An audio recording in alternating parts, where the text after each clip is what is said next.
आदाब viewers, catch up cricket का नया एपिसोड में हूं डॉक्टर हफीज अवान। साथ देंगे तौसीफ सत्ती, ऑकलैंड न्यूजीलैंड से।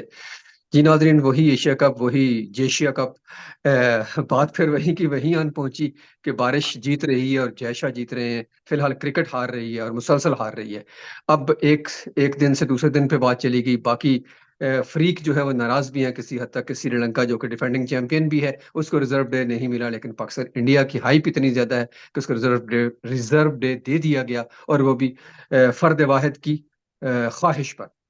हम्म। तो वो क्यों ऐसा हुआ? खैर, ये तो एक बिल्कुल ही अलग और बड़ी लंबी डिबेट है। इस पे हम बात करते भी रहते हैं, फिर भी करते रहेंगे। लेकिन इस वक्त हम बात करेंगे पाकिस्तान और इंडिया का जो मैच चल रहा है इस वक्त। हाफ मैच, काइंड ऑफ, मतलब एक इनिंग की हाफ इनिंग हो चुकी है। तो पाकिस्तान ने बॉलिंग की, इंडिया उसमें टॉस हारने के बावजूद बैटिंग की। पहले तो ये मुझे बता दीजिए सब क्विकली कि पाकिस्तान का ये फैसला दुरुस्त था क्या? ऐसा ही करना चाहिए था? हाँ नहीं, मेरा ख्याल है फैसला दुरुस्त था। अगर आप देखें तो शुरू में कैच भी निकले, और अगर नसीम शाह की अगर आप बॉलिंग देखें तो he was beating the bat a lot.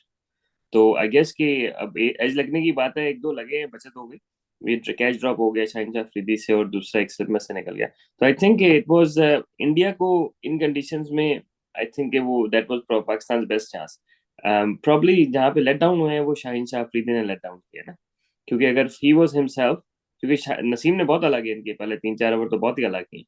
तो अगर शाहीन शाह अफरीदी भी सिमिलर प्रेशर डालता तो I am sure we would have got them 3 और 4 डाउन इन फर्स्ट 15 ओवर्स। हम्म।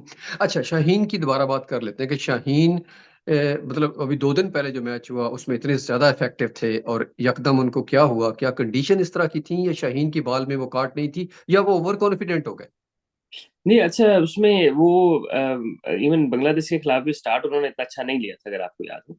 पिछले जी। मैच में भी तो उसमें ये है कि वो एक ट्रेजेक्टरी से एक एंगल से गेन करते हैं ना, जो अंदर लाते हैं राइट हैंड को, तो वो एक अम, उनकी एक ना, आप समझ लें मैजिक बॉल है ना। ठीक है।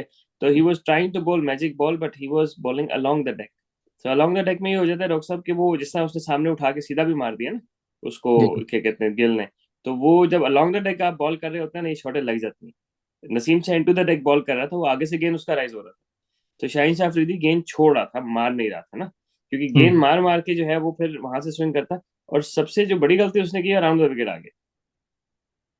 तो वहीं से तो मेरा ख्याल है उसको एक दो दो ओवर के बाद उसको हटा देना चाहिए था, और फिर नसीम शाह के एंड से लाना चाहिए था।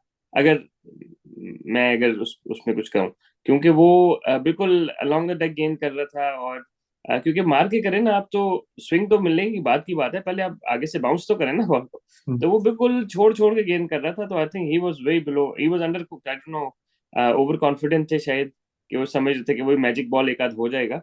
लेकिन उन्होंने जो डिलीवरी साइड में एफर्ट नहीं थी, अलोंग द डेक गेंद कर रहे थे, जिसकी वजह से उनको वो हेल्प नहीं मिली जो नसीम शाह को मिल रही थी।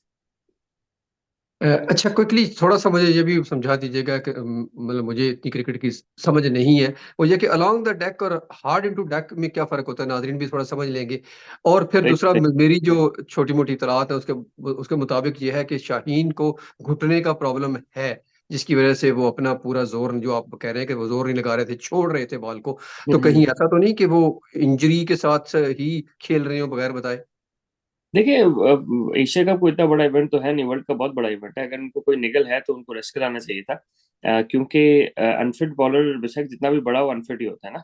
तो आई डोंट नो कि ये रीजन था। मेरा ख्याल है वो उनकी स्पीड उनकी ठीक ही थी, लेकिन वो मेरा ख्याल है कि वो अलोंग द डेक करके ना स्विंग करना चाह रहे थे। जब स्विंग ना हो रही हो तो आप अलोंग द डेक चले जाओ, ताकि थोड़ी सी स्विंग हो जाए ना।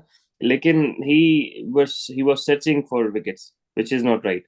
इनटू द डेक में होता है कि आपकी कलाई लगती है, बॉडी लगती है, तो वो गेंद थोड़ा सा ना, यानी कि जो आप समझ लें कि गेंद पड़ने के बाद थोड़ा सा स्टीप बाउंस करता है। और अलोंग द डेक में बॉल नीचे जाती, जैसे ही शुभमन गिल ने देखा ना कि ये इनटू द डेक नहीं कर रहा, उसने चलाना शुरू कर दिया ना। ठीक है। और फिर भी इसने इनटू द डेक नहीं किया, फिर ये अराउंड द विकेट आ गया। तो I think he probably tactically जो है वो made a few mistakes. But if he balls into the deck में ये स्विंग नहीं हो रही तो क्रॉस जा रही है, ठीक है, which is fine because he will get bounce. अब नसीम शाह इससे बहुत छोटा कर दिया, और उसका बाउंस ज्यादा हो रहा था इससे आगे से। हम्म। समझ रहे? तो हम्म। डेफिनेटली इट वाज ऑब्वियस कि वो इनटू द डेक बॉल कर रहा था नसीम शाह, और ये अलोंग द डेक कर रहा था। और स्विंग को, ठीक है, इफेक्टिव होता है स्विंग, लेकिन पहले बेसिक्स तो राइट कर लें, इनटू द डेक बॉल करें, फिर वहां से हल्का फुल्का स्विंग हो जाए तो विकेट मिल जाएगा। अब searching, he was searching for wickets, may be that's why he got it wrong. ठीक है। तो यानी कि एयर में अगर स्विंग नहीं मिलेगी उनको तो फिर मुश्किल में पेश आएगी। हालाँकि इस वक़्त दोनों बैट्समैन जो थे वो राइट आर्म थे, जो कि उनके फ़ेवरेट बैट्समैन होते हैं शाहिद अफ़रीदी के, लेकिन इसके बावजूद भी वो उनको पकड़ नहीं सकते और फिर थोड़ा इंडिया भी ज़रा प्लान के साथ आया था और उन्होंने प्लान एग्ज़ीक्यूट भी किया और वो वर्क भी किया, नो डाउट अबाउट इट। अच्छा, क्विकली न हम बात कर लेते हैं तीसरे हमारे जो बॉलर हैं हारिस रऊफ़, उन पर, और उसके बाद मैं स्पिनर पर आता हूँ। हारिस रऊफ ने कहाँ पे अपने आप को छोड़ा या उसे समझा नहीं, कि आई मैं थिंक हैरिस रऊफ ने ठीक गेंद किए। उसने जो इन्होंने पीछे गेंद किए ना केएल राहुल को, वो हेड हाई बाउंसर करना चाहिए। टू पेस विकेट में ना कभी भी आपने शोल्डर वाला बाउंसर नहीं करना, आपने सर पे बाउंसर करना है। अभी देखिए जब पाकिस्तान की बैटिंग आएगी ना, तो रिजवान को सर के बाउंसर से आउट करेंगे क्योंकि वो ऊपर वाला बॉल पे पूरा शॉट नहीं लगता। अब केएल राहुल कंपल्सरी पुलर है, ठीक है। अब उसको हेड हाई बाउंसर मारेंगे ना, वो फिर भी खेलने जाएगा, खड़ा हो सकता है। एक इसने बाउंसर मारा था हेड हाई बाउंसर उसको, रोहित शर्मा को, वो ऊपर से निकल गया, वो बचत हो गई ना वो उनकी। वो तो हाँ, 5 लेकिन हो दैट गई। Was in this track, bouncer मारना है तो हेड हाई बाउंसर मारना, नीचे वाला नहीं मारना, क्योंकि उससे फिर अच्छा। गेंद टॉप एज लगने का चांस हो जाता है। तो आई थिंक ये हारिस रऊफ ने बुरे बॉल नहीं किए।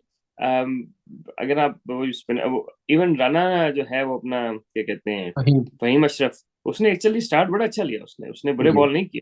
उसने ही मेरा ख्याल है वो जो मोमेंटम था ना, थोड़ा सा एक साइड से रोक के रखा टू जी। डिग्री, और उसके बाद फिर शादाब आ गए फिर रेस्ट इज द हिस्ट्री। और शादाब के आने से जो चिरागों की रोशनी थी वो बिल्कुल ही गुल हो गई। उसके बिल्कुल। पेश नज़र क्या था? क्या हुआ? मतलब वो अपने क्या शादाब बिल्कुल आउट ऑफ फॉर्म है या उनको हाँ, नज़र कुछ नहीं आ रहा है? नहीं, क्या चक्कर मेरा है? मेरा ख्याल है कि एक तो आउट ऑफ फॉर्म तो है, लेकिन ये कि बाबर जो है वो उनको पूरा कॉन्फिडेंस भी दे रहे हैं, सही है। लेकिन टू बी ऑनेस्ट, टी20 क्रिकेट वो बहुत ज्यादा खेलते हैं, वनडे क्रिकेट बहुत कम खेली है। वनडे क्रिकेट में स्ट्रेटेजीज और है। अब उन्होंने क्या किया कि तेज, क्योंकि अब पहले आप चेक करते हैं विकेट पे किस पेस पे टर्न हो रहा है ना, और फिर हुँ, आप उसके अराउंड प्ले अराउंड करते हैं ना। तो he was bowling in high eighties जब उसने स्टार्ट किया। अब हाई जी। एटी, इसकी ऑप्टिमम स्पीड है 84-85, जिसपे ये वनडे में अच्छी गेंद कर सकते हैं, सही है। टेस्ट की इससे भी कम हो जाएगी। लेकिन he was bowling in high eighties ना, तो he was just trying to do magic with a quick pace. तो उसमें ये होता है कि आप लेंथ मिस करने का बहुत चांस होता है, ठीक है। वो यही हुँ, हुआ, एक दो तीन शॉट मार दें, एक दो क्या कहते हैं फुल टॉस। इवन बाद में कोहली ने भी एक दो उसकी बॉलें मिस, मतलब जो बाउंड्री बॉल्स थी छोड़ दी ना। हुँ, छोड़ तो दिया। मतलब ये कि वो, लेकिन ये था केएल राहुल को उन्होंने एक मेडन ओवर किया वो, लेकिन वो he was operating around 84 83 slow करके ना। या तो I yeah think that's his optimum pace on that right. लेकिन अब सिचुएशन ये है ना कि वो बारी भी करते हैं, ठीक है, और वाइस कैप्टन भी हैं, फील्डर भी बड़े अच्छे हैं, तो उनको निकाला भी नहीं जा सकता। और मेरा ख्याल है कि फीस are main spinner, it's a worry. It's a big worry, yeah that's right. और खास तौर पे राइट आर्म बैट्समैन है। उस वक्त कोई मैं कमेंट्री में सुन रहा था तो किसी ने कहा कि जी अब इसको इफ्तिखार को ले आना चाहिए, अब इसको आगा को लाना चाहिए, तो वसीम अकरम ने उधर ही निगेट कर दिया कि नो मैटर व्हाट शादाब के साथ ही जाना चाहिए। द रीजन इज कि ऑफ ब्रेक पे दो राइट आर्म बैट्समैन है तो क्या कर लेगा राइट आर्म ऑफ स्पिनर आके। तो बेहतर यही है कि इसको, और वो खैर वर्कआउट हो भी गया अल्टीमेटली। उनकी वो कैच अच्छा लिया राणा फहीम अशरफ ने। बहुत तो अच्छा कैच या वो नो डाउट बहुत अच्छा कैच था। फिर उसके बाद दूसरी विकेट गिरने के बाद जो स्लोअर वन किया उसने, तो थोड़ा सा वो मोमेंटम रुका और जो जो 7.5 की एवरेज थी वो किया। वापस आके तकरीबन 6 के पास आ गई। अब थोड़ा सा मैच में मतलब सिचुएशन बनती जा रही है आज का डॉक्टर जो साहब, मैच होता जा डॉक्टर रहा है। साहब, जी मैं जी। आपसे सवाल पूछूंगा इसी बारे में कि अब कल जो है वो, एक तो अनयूजुअल सी सर्कमस्टांसेस है ना, ठीक है, क्योंकि ये एक तरह से फाइनल नहीं है, लेकिन इसके लिए रिजर्व डे है, और सुपर फोर के किसी मैच के लिए रिजर्व डे नहीं, ठीक, विच इज वेरी स्ट्रेंज। ये मैच अगर दिन का मैच होता तो पूरा मैच हो जाता, तकरीबन जी रिजल्ट आ जाता ना, ठीक है। जी। तो डे 2 में भी जो है वो, अगर ये डे में जल्दी स्टार्ट करते, क्योंकि बारिश शाम में, तो फिर रिजल्ट आ जाता। तो अब ये करना क्या चाह रहे हैं, मतलब एज एन अंपायर आप इसको किस तरह देखते हैं? अगर तो स्पेशल रूल एक मैच के लिए, अगर मैच का रिजल्ट निकालना ही मकसूद है, तो फिर आज डे 2 में जल्दी स्टार्ट कर देते, या फिर पहले दिन ही जल्दी स्टार्ट कर देते जब दे न्यू के इवनिंग में बारिश है। तो अब जब आपने रूल्स को चेंज किया ही है लास्ट मिनट, तो फिर इस तरह करेंगे रिजल्ट निकल है, आप क्या कहते हैं?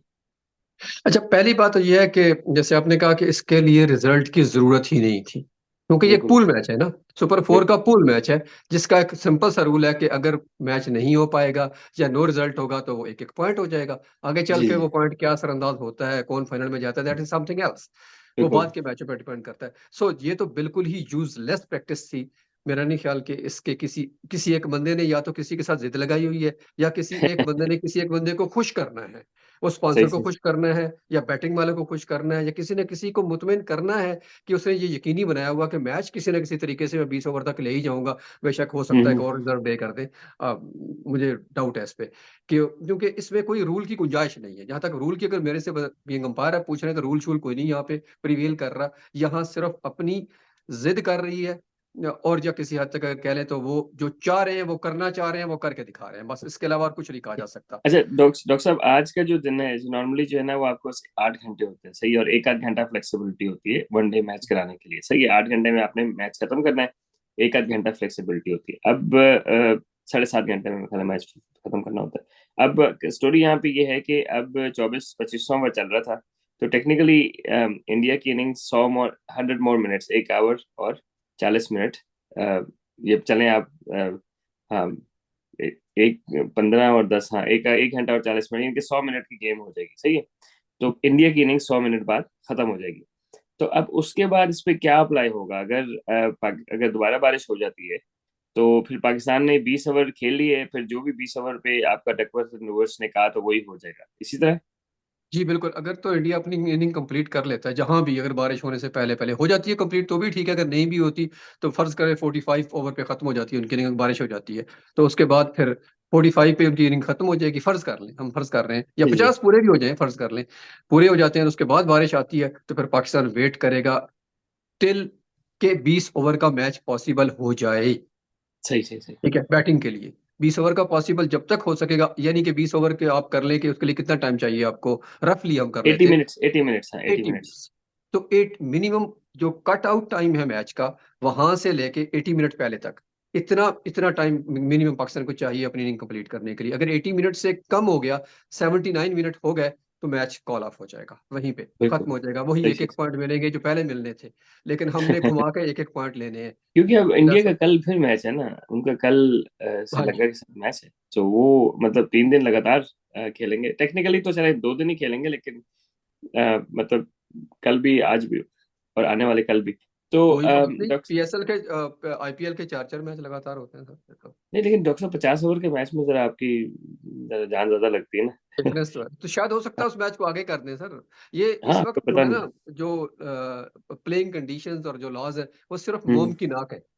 जब हम्म। जिसका दिल करे साहब हाँ, का मोड़ लेते हैं उसकी नाक को पकड़ के। क्योंकि डॉक्टर साहब ये बड़ा लास्ट मिनट पे किया, और मतलब किसी और ने शोर भी नहीं मचाया, विच इज स्ट्रेंज। तो आई डोंट नो कि अगर पाकिस्तान इंडिया का प्रॉपर मैच ही कराना था, और आप you want the games to go ahead, या तो यहाँ से चेंज करा लेते, ठीक है, या डे मैच करा लेते, या फिर जो यूएई में कराया था, यूएई में बारिश का मसला ही नहीं होता ना। कुछ साल में एक आध दफा कोई एक आध दिन बारिश हो जाती है, मतलब ये कि इतना तंग नहीं होते ना हम लोग। तो इट्स वेरी मिक्स मैसेजेस, क्या कहते हैं वो जो आपने पिछले एपिसोड में बात की थी ना, रिवर्स साइकोलॉजी वाली, उसको जो बात कहते हैं वो उससे उल्टा करते हैं। या बिल्कुल, इनको चाहिए था कि सब कहते मिलके कि नहीं हम कोलंबो में कराएँगे, तो वो साहब उठाकर हम्बनटोटा में ले जाते मैच को। बिल्कुल बिल्कुल। तो फिर मुमकिन हो पाता। लेकिन ये अब क्या करें सर, समझ ही नहीं आ रही। अब इस पे कितनी बात हो चुकी है और हो रही है मुसलसल, कि बात करने वाले थक गए हैं ना। उनके पास लफ्ज़ खत्म हो गए हैं, फ़िक्रें खत्म हो गए हैं, वोकैब्युलरी खत्म हो गई है। लेकिन वहाँ है कि बस ज़मी जुम्बश न जुम्बत गुल मोहम्मद, न जुम्बश जैशा। बिल्कुल बिल्कुल। तो चले नाजरीन, अब मैच शुरू होने में तकरीबन 2 ही घंटे हैं, तो हम देखते हैं कि क्या कहते हैं, ऊंट किस करवट बैठता है, कि बारिश होती है कि नहीं होती, और फिर दूसरा ये कि पाकिस्तान और इंडिया में से कौन जीतता है। तो डॉक्टर साहब, आपका वर्डिक्ट क्या है इस सिचुएशन से? अच्छा, मैं जीतने से पहले एक बात आखिरी में करता चलूँ कि आपको याद होगा जी कि पाकिस्तान में आपने बहुत ज़्यादा क्रिकेट खेली हुई है, ख़ास तौर पर जो मतलब टेप टेनिस की अगर मैं बात करूँ, जी जी। तो वो सारी जो है ना कमेटी, जो मैनेजमेंट कमेटी होती है, वैसे मैनेजमेंट कमेटी में एमसी, आजकल पीसीबी में भी बड़ा मशहूर लफ्ज़ है एमसी। तो वहाँ की मैं टूर्नामेंट कमेटी की बात कर रहा हूँ, पीसीबी की जी जी। मैनेजमेंट कमेटी की बात नहीं कर रहा, जो कभी होती है कभी नहीं होती, अडहॉक होती है हम्म अक्सर। खैर, हम्म। तो वो एक एक बात को यकीनी बनाती है कि जिस मोहल्ले में टूर्नामेंट हो रहा होता है, जिस शहर में, कि उनकी टीम फाइनल में ज़रूर पहुँचे। बिल्कुल। तो कुछ भी हो जाए, वो मैच हार जाए, वो री-एंटर हो जाते हैं, ठीक है? बिल्कुल किस टीम को बाहर निकालना है वो निकाल देते हैं। जहाँ बाई देनी होती है अपनी टीम को कन्फर्म करते हैं कि इसको बाई ज़रूर मिल जाए। तो ये बिल्कुल कुछ बिल्कुल। कुछ मुझे ऐसे लग रहा है कि जैसे मोहल्ले का टूर्नामेंट हो रहा है, और जो साहब सारे फैसले कर रहे हैं, बैट भी उनका है और बॉल भी उनकी है। अगर नहीं अभी मैच डॉक्टर साहब इससे ना ये एशिया का बहुत ज्यादा डिवैल्यू हो रहा है ना। Like exactly people won't take it serious next time. कल बिल्कुल स्टेडियम खाली था। आप दुबई में भी करा लें, इंडिया पाकिस्तान का मैच में स्टेडियम खाली है, क्या मतलब, दिस इज अ जोक। मतलब हालांकि इस पर तो ये बात की जा रही थी कि सोल्ड आउट है जी, 5 मिनट्स 10 मिनट्स, जो रिकॉर्ड बन गया दुनिया का कि 5 मिनट्स 10 मिनट्स में सोल्ड आउट हो गया। तो वो कौन लोग हैं जिन्होंने टिकट तो खरीदे लेकिन स्टेडियम में नहीं है? ये शाहजी बता सकते हैं हमें। ये तो फिर शाहजी बता सकते हैं। मतलब हैरान कौन है ना, हर बात में तजाद है, हर बात में तजाद है। बिल्कुल तो बिल्कुल मतलब हम मतलब क्या बात करें, समझ नहीं आ रही कि बात क्या करें इस पे। बिल्कुल बिल्कुल। तो बाकी रहा जीतने की बात कि अगर तो शॉर्टर वर्जन हो गया जो आपने सवाल किया था, बेसिकली हम और भटक गए दूसरी राहों में। हम्म, तो वो ये है कि जीतने का ये पाकिस्तान को शॉर्टर वर्जन सूट करेगा अगर 24 ओवर का फर्ज किया मैच हो जाता है, जो कि जाहिर शायद नजर आ रहा है। अच्छा, बल्कि यार सर साहब, इसमें एक और बड़ा बड़ा दिलचस्प सिनेरियो है, जब इतनी ही चीजें चेंज हो रही हैं तो एक ऐसा नहीं हो सकता कि इंडिया एक और चेंज करे और आते ही आज कहे कि पाकिस्तान तुम चलो तुम बैटिंग करो? हो सकता है, नहीं ये तो अब आप क्योंकि हम अंपायर्स ने 24 कॉल ओवर करना खेल है। चुके हैं। द रीजन मेरे ये बात करने की रीजन ये है कि जो बारिश है वो बाद में एक्सपेक्टेड है। तो बिल्कुल। पहला हिस्सा 2 ढाई घंटे का चांस है कि वहां पे बैटिंग हो जाए। तो बजाय इसके कि इंडिया को दोबारा बैटिंग कराई जाए, को रातों रात रूल को चेंज चेंज किया जाए और हाँ हाँ। फिर हो सकता है कि 24 ओवर हमने बैटिंग कर ली है, आप भी 24 ओवर करें और 24 ओवर का जो है स्कोर वो है 206। तो पाकिस्तान को बिल्कुल। 206 करना होगा। इसके मुताबिक आपका क्या वर्डिक्ट है? वैसे इसमें अंपायर को मिलाना पड़ेगा साथ, नहीं क्योंकि आई एक आई सिंगल रियली अंपायर होप है कि और इस एक आपके अंपायर हैं, क्रिस गैफनी। क्रिस गेफ, मेरा नहीं ख्याल, आई रियली होप कि इस लेवल पे ना चले जाए। वैसे कुछ पता नहीं है, लेकिन आई रियली होप कि इस लेवल पे ना चले जाए, मैच स्टार्ट कराएं। जो आपके रूल्स हैं कि मतलब मैच स्टार्ट कराए और उसके बाद अगर इंडिया इनिंग्स कंप्लीट करता है और फिर पाकिस्तान 20 ओवर खेल लेता है और बारिश हो जाती है उसके बाद, तो well and good, that's fine. लेकिन लंच ब्रेक का टाइम कितना रखेंगे, क्योंकि वैसे लंच ब्रेक होती है 50 ओवर के बाद, इसमें 25 के बाद होगी। तो there are lot of things which are out of ordinary ना, अनयूजुअल है। तो क्योंकि अंपायर्स को भी इन चीजों का नहीं पता होगा, तो क्योंकि वो तो they just go by the rule book, right. और ये रूल बुक से ये आउट ऑफ सिलेबस है ना सर। सारा का सारा पूरा paper he out of syllabus है। पासिंग मार्क्स ही कोई नहीं रखे, आपने छोड़े ही नहीं इसमें पासिंग जी मार्क्स के जी हम जी। कुछ पास हो जाए। ये तो तो अंपायर्स का भी इम्तिहान आन पड़ा है एग्जैक्टली यार। एग्जैक्टली, तो वो आई रियली होप कि कितने इतना ज्यादा रूल्स को मतलब वो ना करें, और मैच स्टार्ट हो, इंडिया ही बारी करे, और उसके बाद फिर देखते हैं कैसा होता है। लेकिन आपकी बात से एग्री करूंगा, छोटा मैच पाकिस्तान को सूट करता है। और अब ये है कि क्या कहते हैं, हमारे बॉलर्स थोड़े से फ्रेश हो जाएंगे कल के बाद आज, और स्ट्रेटजी और सब कुछ टाइम मिल जाएगा, और Pakistan on average back and पे तो अच्छे ही गेंद करता आ रहा है। तो आज इंडिया की भी टेल एंड चेक होगी पाकिस्तान के खिलाफ। टेल एंड तो नहीं, जो उनके हिटर्स हैं वो भी चेक होंगे। तो इंटरेस्टिंग होगा। मेरा ख्याल है कि at the moment India has upper hand, लेकिन आई रियली होप कि पाकिस्तान मैच में वापस आए। ठीक है जी, चले इस इसके साथ ही आपसे इजाजत चाहते हैं और उम्मीद करते हैं कि मैच हो और कुछ ना कुछ इतना सा हो जाए कि हमारे पास बात करने को कोई और नई बात आ जाए। तो ठीक है जी, तब तक के लिए इजाजत दीजिए। अल्लाह हाफिज। अल्लाह हाफिज।